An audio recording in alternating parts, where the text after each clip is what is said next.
जिस बात को मैं अभी आपको बताने जा रहा हूँ अगले 5-7 मिनट में, उस बात को आप थोड़ा सा ध्यान से सुनना, जो भी चतुर्थ श्रेणी कर्मचारी भर्ती से रिलेटेड है, वरना आपके रिजल्ट में भी क्या आ जाएगा, प्रोविजनल आ जाएगा। ठीक है, बहुत छोटी छोटी बातों के कारण जो रिजल्ट है वो अस्थायी कर लिया जाता है, वो रोक लिया जाता है। हम क्या करते हैं कि कई बार कोई डॉक्यूमेंट्स वेरिफिकेशन करवाने के लिए लेकर नहीं जाते हैं, या अपन थोड़ी सी क्या कंजूसाई बरत जाते हैं, थोड़ा सा अपन क्या है सुस्त हो जाते हैं, और वहां पर अपनी थोड़ी सी गलती के कारण अपन ना घर के रहते हैं और ना घाट के रहते हैं।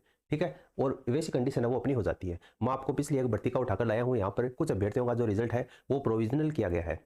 ठीक है, अब क्या कारण थे जिनके कारण उनका रिजल्ट है वो प्रोविजनल किया गया है, उसके बारे में हम बात करेंगे, ताकि आप जब डॉक्यूमेंट्स वेरिफिकेशन करवाने जाओ तो इन छोटी छोटी गलतियों को करने से बचें, क्योंकि वही अधीनस्थ बोर्ड के द्वारा ये रिजल्ट है वो प्रोविजनल किया गया है, और यही अधीनस्थ बोर्ड है वो आपका यहाँ पर डॉक्यूमेंट्स वेरिफिकेशन करेगा। तो आप थोड़ा सा सतर्क हो जाना। ठीक है, देखिए एक कैंडिडेट का रिजल्ट है वो यहाँ पर प्रोविजनल किया गया था। इसमें क्या दिक्कत थी, ये अंक तालिका तो लेकर गया था, लेकिन ये प्रमाण पत्र है वो संलग्न नहीं किया था। मैंने आपको बताया था 10th और 12th की मार्कशीट और सर्टिफिकेट दोनों आपको लेकर जानी है, लेकिन अगर आप 10वीं की 12वीं की केवल और केवल मार्कशीट लेकर जाएंगे, सर्टिफिकेट नहीं लेकर जाएंगे, तो आपका जो रिजल्ट है ये प्रोविजनल किया जा सकता है। यानी सारे डॉक्यूमेंट्स हो जाएंगे, आपके डॉक्यूमेंट्स वेरिफिकेशन वगैरह सब कुछ हो जाएगा, लेकिन अंत में जो फाइनल रिजल्ट आएगा उसमें आपका रिजल्ट है वो अस्थायी कर दिया जाएगा।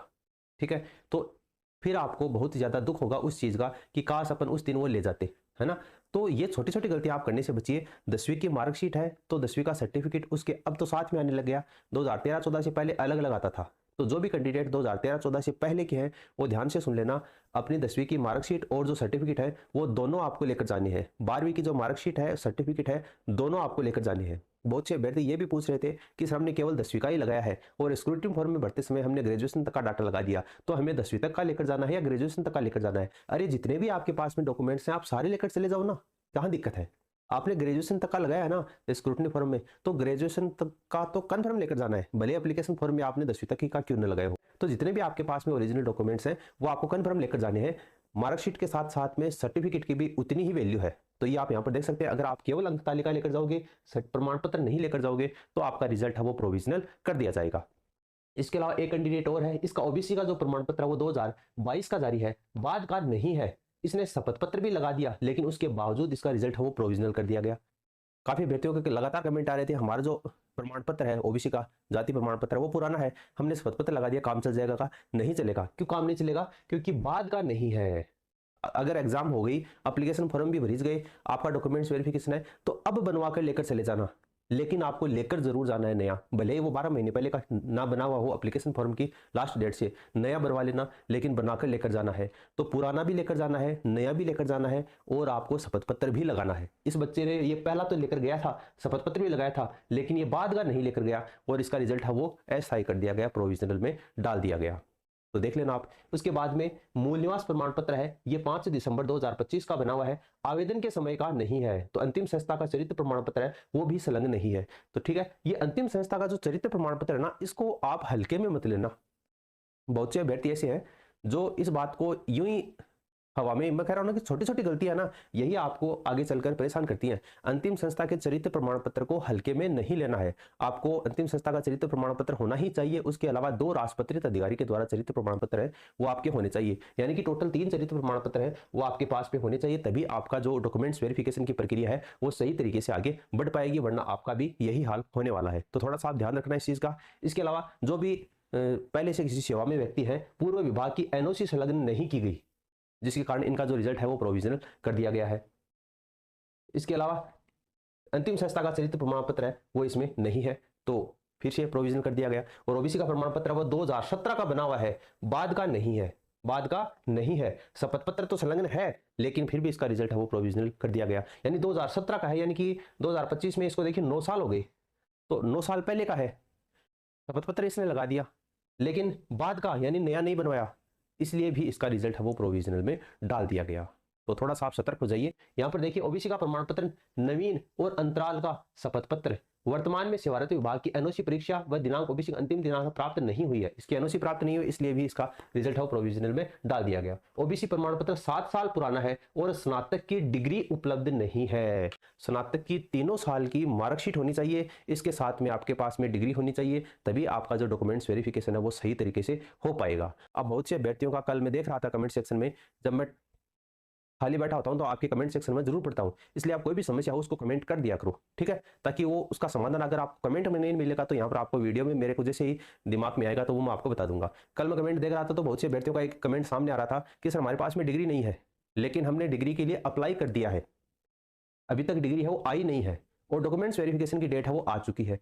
तब आपको क्या करना है कि 3 साल की मार्कशीट है स्नातक की वो तो आपको लेकर जानी ही है। इसके अलावा आपने जो डिग्री के लिए अप्लाई किया है तो उसकी जो रसीद है, जो भी प्रूफ आपके पास में कि आपने डिग्री के लिए अप्लाई कर दिया है, वो प्रूफ आपको लेकर डॉक्यूमेंट्स वेरिफिकेशन के लिए जाना है। वरना अगर आपके पास में डिग्री आ जाती है, कोशिश कीजिए कि अगर आपके पास में डिग्री होती है तो आपको डिग्री ही लेकर जानी है, इसको भी आपको हल्के में नहीं लेना है। और ओबीसी का प्रमाण पत्र है वो 7 साल पुराना नहीं चलेगा भैया, 7 साल बहुत होता है, ठीक है, 12 महीने और ज्यादा से ज्यादा आपका 3 साल तक, वो भी शपथ पत्र के साथ में वैलिड होता है। 3 साल से अगर 1 महीना भी ऊपर निकल जाता है ना तो फिर वो आपका वैलिड नहीं रहता है, ठीक है। हालांकि जाति चेंज होने को चेंज होती नहीं है, लेकिन फिर भी गवर्नमेंट ने नियम बना रखा है तो अपन क्या कर सकते हैं, ठीक है।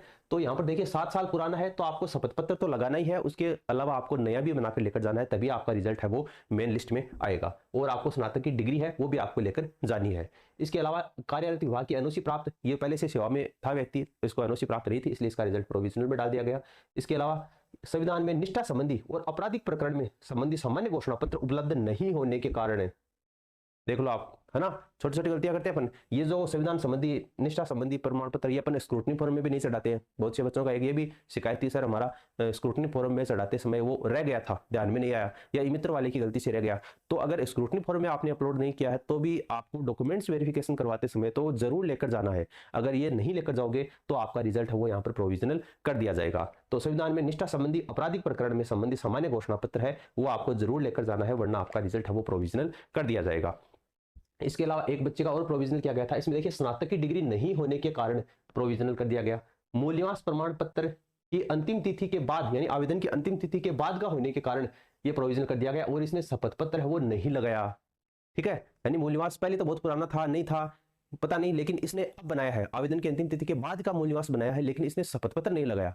तो शपथ पत्र नहीं लगाया तो इसका रिजल्ट है वो प्रोविजनल कर दिया गया। हाँ, अगर ये आवेदन की अंतिम तिथि के बाद का मूल्यवास है तो कोई दिक्कत नहीं है, लेकिन आपको शपथ पत्र लगाना पड़ेगा, तभी आपका ये चीज है वो वैलिड होगी, वरना आपका रिजल्ट है वो प्रोविजनल कर दिया जाएगा। तो इन छोटी छोटी बातों का आप ध्यान रखा करो, ऐसे दिमाग में ऐसे मत किया ठीक है पहले का नहीं था, क्या हुआ यार अब बनवा लिया ना, अब बनवा लिया तो डॉक्यूमेंट्स वेरिफिकेशन करवाएंगे, उसको दिखा देंगे मूल्यवास तो है ही ना। अरे मूल्यवास है लेकिन अंतिम तिथि से पहले का नहीं है ना, तो आपको यहाँ पर शपथ पत्र है वो बनाना ही पड़ेगा। इसके अलावा आपराधिक प्रकरण में संदेह की स्थिति होने के कारण प्रकरण की जांच किया जाना उचित होगा। यद्यपि अभ्यर्थी द्वारा शपथ पत्र तो प्रस्तुत कर दिया गया, लेकिन वो आपका प्रोविजनल के पात्र है और 12वीं का जो प्रमाण पत्र है वो भी उपलब्ध नहीं है। ये किसी कैंडिडेट का आपराधिक प्रकरण चल रहा था, लेकिन डॉक्यूमेंट्स वेरिफिकेशन करने वाले को लगा कि संदेह की स्थिति है, ये जो व्यक्ति है इसके ऊपर आपराधिक प्रकरण चल रहा है, इसके ऊपर एफआईआर है फिलहाल पहले से, लेकिन उनको ये लगा कि ये अपनी जो जानकारी है वो सही तरीके से हमारे सामने नहीं रख रहा है, तो इसका रिजल्ट है वो रोक लिया गया। और एक कारण ये भी था, फिर उसको बहाना मिल गया कि 12वीं का प्रमाण पत्र वो भी इसके पास में नहीं है, इसलिए इसको प्रोविजनल में अपन डाल देते हैं और इसका रिजल्ट है वो रोक लिया गया। इसके अलावा दूसरा देखो, राजकीय सेवा से निष्कासन हेतु दस्तावेज है वो अप्राप्त है, यानी ये कंप्लीट दस्तावेज नहीं लेकर गया था, इसलिए इसका रिजल्ट है वो रोक लिया गया। और ओबीसी नवीन प्रमाण पत्र है वो संलग्न नहीं है, यानी कि 3 साल पहले का प्रमाण पत्र तो ये ओबीसी का लेकर गया था, लेकिन नवीन बनवाकर नहीं लेकर गया, इसलिए इसका रिजल्ट है वो प्रोविजनल कर दिया गया। ये देखने में छोटी लगती है लेकिन ये घाव गंभीर करती है ना, इसलिए आप ध्यान रखना डॉक्यूमेंट्स वेरिफिकेशन करवाने जाओ तो इन छोटी छोटी बातों का आप ध्यान रखना। इसके अलावा मैं आपको बता दूं 10-15 डॉक्यूमेंट्स हैं, ये आपको लेकर ही जाने हैं। कौन कौन से हैं? मैट्रिक यानी कि हाई स्कूल की मार्कशीट, और मार्कशीट के साथ में देखो यहाँ पर मैं लिख देता हूँ, बहुत से अभ्यर्थी हैं वो अभी भी कंफ्यूजन में है, मार्कशीट और मार्कशीट के साथ में प्रमाण पत्र, मार्कशीट के साथ में प्रमाण पत्र। 2013-14 से पहले मार्कशीट प्रमाण पत्र अलग आते थे तो आपको दोनों लेकर जाने हैं, और 2013-14 के बाद में मार्कशीट के साथ ही प्रमाण पत्र आता है, यानी एक ही पेज आपको दिया जाता है, ठीक है, उसी के ऊपर प्रमाण पत्र नाम लिख दिया जाता है, नीचे मार्कशीट आती है, तो वो आपको एक ही लेकर जाना है, ठीक है। और उपाधि हायर सेकेंडरी का मतलब ये आपका 12th का भी वही मार्कशीट प्लस आपका प्रमाण पत्र है वो आपको लेकर जाना है। और यहाँ पर ये ग्रेजुएशन, ये आपका क्या है, ग्रेजुएशन, यानी ग्रेजुएशन की जो 3 साल की मार्कशीट और उसके बाद आपका प्रमाण पत्र, 3 साल की मार्कशीट और उसके बाद प्रमाण पत्र का मतलब क्या है, डिग्री, यानी कॉलेज की डिग्री, और 3 साल की जो मार्कशीट है वो आपको लेकर जानी है। इसके अलावा ये आपकी आगे पोस्ट ग्रेजुएशन पीजी की आपकी 2 साल की मार्कशीट और उसके साथ में आपकी डिग्री, ये आपको लेकर ही जानी है, इसको हल्के में आप मत लेना। इसके अलावा अगर आपकी कोई पीएचडी की हुई है, एमए एमकॉम किया हुआ है, ठीक है, ये भी पीजी का ही है, तो ये आपको लेकर जाना है। चरित्र प्रमाण पत्र बहुत इंपॉर्टेंट है, 3 चरित्र प्रमाण पत्र आपको लेकर ही जाने हैं। एक तो आपका अंतिम संस्थान के द्वारा और 2 आपके राजपत्रित अधिकारी के द्वारा चरित्र प्रमाण पत्र है, ये होने चाहिए। फिर से बता दूं, जो बच्चे 10वीं 12वीं ओपन बोर्ड से की हुई है, जिनकी कॉलेज है वो प्राइवेट की हुई है, तो वो 2 राजपत्रित अधिकारियों के द्वारा बनाए हुए चरित्र प्रमाण पत्र लेकर जा सकते हैं। लेकिन अन्य सभी कैंडिडेट के लिए ये लागू है कि वो अंतिम संस्थान के द्वारा जारी चरित्र प्रमाण पत्र है वो लेकर ही जाएगा। इसलिए पहले से अगर कोई सेवा में है तो उनको एनओसी है वो लेकर ही जानी है। एनओसी के अभाव में भी आपका रिजल्ट है वो प्रोविजनल किया जा सकता है। मूल निवास प्रमाण पत्र पहले का बना हुआ है तो आपको शपथ पत्र लगाना है, नया बनवा कर लेकर जाना है। अगर पहले का नहीं बनवाया हुआ है, अभी नया बनवाया है, तो भी आपको शपथ पत्र लगाना है। यानी कि आपको मूल निवास प्रमाण पत्र में भी शपथ पत्र की आवश्यकता होगी अगर आपका अंतिम दिनांक से 12 महीने पहले का नहीं बनवाया हुआ है तो। इसके अलावा जाति प्रमाण पत्र में भी सेम कंडीशन है। चतुर्थ श्रेणी कर्मचारी भर्ती के अंतिम दिनांक से 12 महीने पहले तक अगर आपके पास में जाति प्रमाण पत्र है तब आपको शपथ पत्र की आवश्यकता नहीं है।